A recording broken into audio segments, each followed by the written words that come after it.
ઓમ શ્રી ગણેશાય નમઃ. જય શ્રી કૃષ્ણ કનૈયા. જય સીતારામ.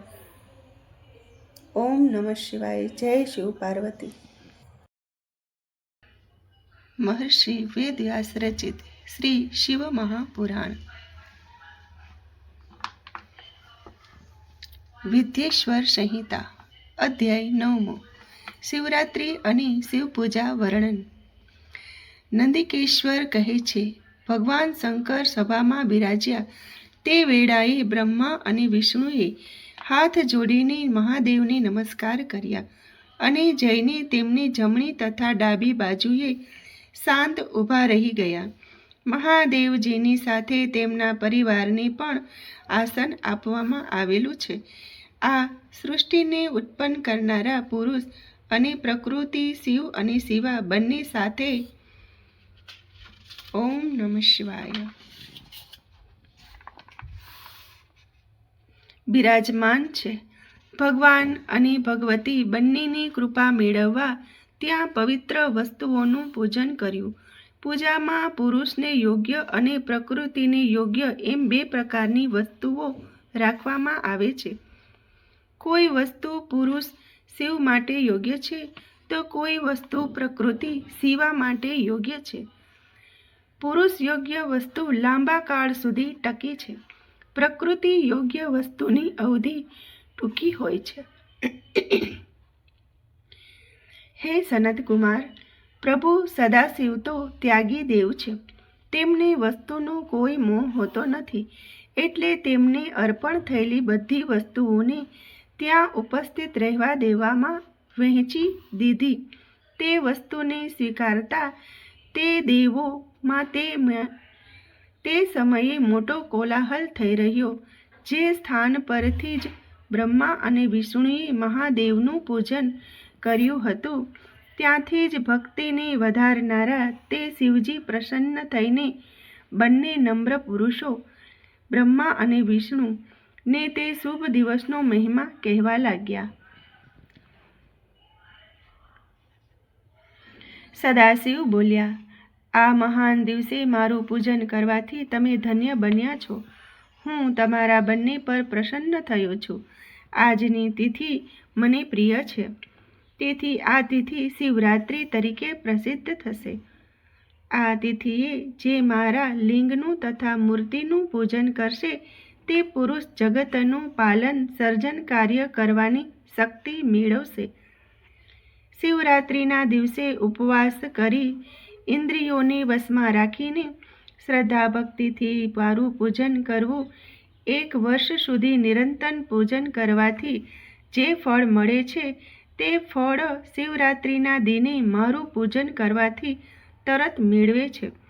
શિવરાત્રિનો દિવસ મારા ધર્મને વધારનારો છે. હે પુત્ર, જે સમયે હું થાંભલા રૂપે પ્રગટ થયો છું તે કાળ માગસર માસના આદ્ર નક્ષત્રનો છે. એટલે જે પુરુષ માગસર માસમાં આદ્ર નક્ષત્ર હોય ત્યારે પાર્વતી સહિત મારી મૂર્તિ કે લિંગનું દર્શન કરશે કે પૂજન કરશે તે મને કાર્તિક કુમારથી પણ અધિક વહાલો થશે. આ શુભ દિવસનું ઘણું ઉત્તમ ફળ મળે છે. આ સ્થાન પર હું લિંગ રૂપે પ્રગટ થયો છું, તેથી તે સ્થળ લિંગ સ્થાન નામે પ્રસિદ્ધ થશે. આ થાંભલો આદિ અંત વિનાનો છે. તે સ્તંભ જગતના લોકોને દર્શન પૂજન સારું માત્ર અણુ જેટલો નાના સ્વરૂપે થઈ જશે. તે લિંગ રૂપે રહી ભક્તિ તથા મુક્તિનું સાધન છે. તે લિંગ ભોગ આપનારું છે, તેમજ તેનું દર્શન સ્પર્શ અને ધ્યાન કરવાથી પ્રાણીઓને જન્મના ફેરામાંથી મુક્ત કરનારું છે. આ લિંગ અગ્નિ પર્વતની માફક પ્રગટ થયું હોય તે અરુણાચલ નામે પ્રસિદ્ધ થશે અને ઘણું મોટું તીર્થ મનાશે. આ તીર્થમાં વસવાથી જન્મ મરણનો ફેરો ટળી જશે. અહીં દાન જપ કરવાથી કરોડ ગણા ફળ પામશે. આ ક્ષેત્રમાં મારું નામ સ્મરણ કરવાથી મુક્તિ મળે છે. અહીં લિંગ રૂપે અધિષ્ઠાતા દેવની પૂજા કરીને સાલોક્ય, સામીપ્ય, સારૂપ્ય, સૃષ્ટિ અને સાયુજ્ય નામની પાંચેય મુક્તિરૂપ ક્રિયાનું ફળ મળે છે. હે પુત્રો, તમે બધા ઘણા એક રીતે કર્મ કરશો તો તમારા સકળ મનોરથ સિદ્ધ થશે, એમાં શંકા રાખશો નહીં. નંદિકેશ્વર સમજાવે છે, એમ ભગવાન મહાદેવે બ્રહ્મા અને વિષ્ણુ ઉપર કૃપા કરી. વળી પ્રભુએ પોતાની શક્તિરૂપી અમૃતધારાનું સિંચન કરી યુદ્ધમાં મરાયેલા સૈન્યને સજીવન કર્યું અને પછી બ્રહ્મા તથા વિષ્ણુ બંનેના વેરભાવ અને મોહને ત્વરિત દૂર કર્યો.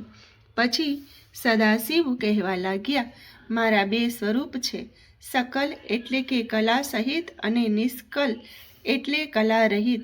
આવા સ્વરૂપ અન્ય કોઈ દેવ પાસે નથી. આ બંને સ્વરૂપો સિદ્ધ થયેલા છે. તે એવા સ્વરૂપ મારા વિના બીજે કોઈના નથી, એટલે બીજા કોઈનું ઈશ્વરપણું કદી નથી. પરંતુ અજ્ઞાનવશ તમે બંનેને ઈશ્વરપણાનું અભિમાન થઈ આવ્યું હતું. એ અજ્ઞાનપણું દૂર કરવા જ હું અહીં રણભૂમિ પર પ્રગટ થયો છું. માટે તમે બંને તમારું અભિમાન ત્યજી દઈ મારામાં પરમેશ્વર તરીકે બુદ્ધિ કરો. મારી કૃપાથી જ લોકોમાં બધો પુરુષાર્થ પ્રકાશે છે. ગુરુ તરીકે મારું આ વચન ગ્રહણ કરો. આ ગૂઢ બ્રહ્મતત્વ છે, તેને તમારા ઉપર પ્રીતિ હોય હું જણાવું છું તે સાંભળો. હું જ પરબ્રહ્મ છું. કલ તથા અકલ એમ મારા બે સ્વરૂપો છે. હું બ્રહ્મ છું એટલે હું જ ઈશ્વર છું. કોઈની પર કૃપા થવી એ મારું જ કામ છે. હે દેવો, બ્રહ્મા અને વિષ્ણુ, હું સર્વ કરતાં મોટો છું એટલે જ મહાદેવ છું. સર્વને વધારનાર હોવાથી જ બ્રહ્મનું, તેમજ હે પુત્રો, હું સર્વના સમાન તથા વ્યાપક હોવાથી જ હું જ આત્મા છું. બીજા બધા જીવો આત્મા સ્વરૂપ નથી. હું જ ઈશ્વર જ હોય. અનુગ્રહથી માંડી સૃષ્ટિના અંત સુધીના 5 કાર્યો હું નિત્ય કરું છું. મારા સિવાય બીજા કોઈમાં તે કાર્યો નથી. પ્રથમ મારામાં બ્રહ્મ બુદ્ધિ કરવા કલારહિત મારું લિંગ સ્વરૂપ પ્રગટ થયું. પરંતુ મારું ઈશ્વરપણું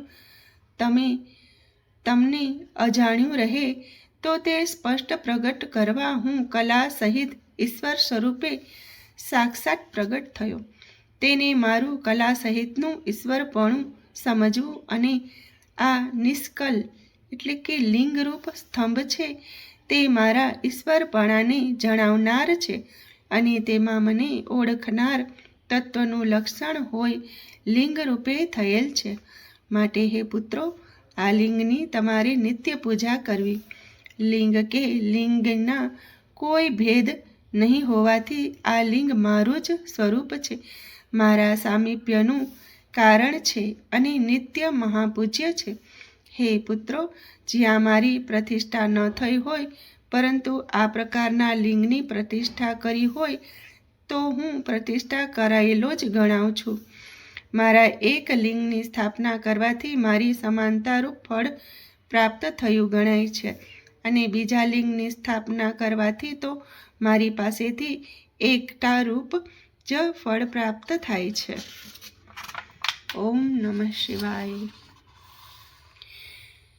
જય શિવ પાર્વતી. લિંગ જ મુખ્ય તરીકે સ્થાપવા યોગ્ય છે.